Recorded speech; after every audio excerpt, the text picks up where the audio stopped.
د کار فکر. ګل پاچا الفت.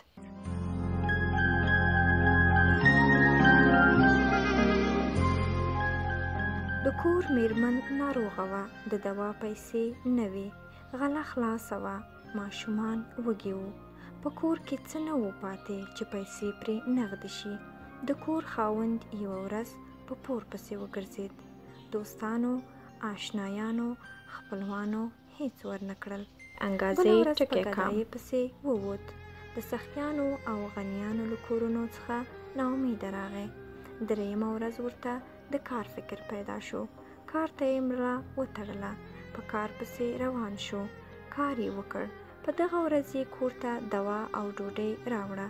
د کور میرمن او ماشومان ډېر خوشحاله شو.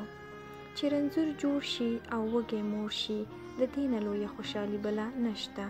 که څوک خوشحالي غواړي، په کار کې دې ولټوي. د رنځورانو علاج په کار باندې کیږي. چې وږي مړوي، هغه کار دی.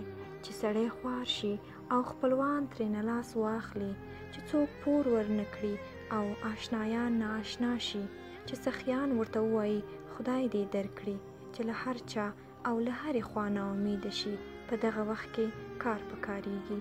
پلار خپل زوی ته تر یوه وخته ډوډۍ ورکوي، بیا یې له ځان نه بیلوي.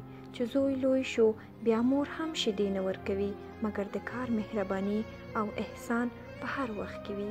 د کار برکت په هیڅ چا کې نشته. هغه چې د خان مزدوري کوي، خان څه نه ورکوي، کار یې ورکوي. نو راشه، د کار سړی شه. د کار سړی او د سردار سړی ډېر فرق لري.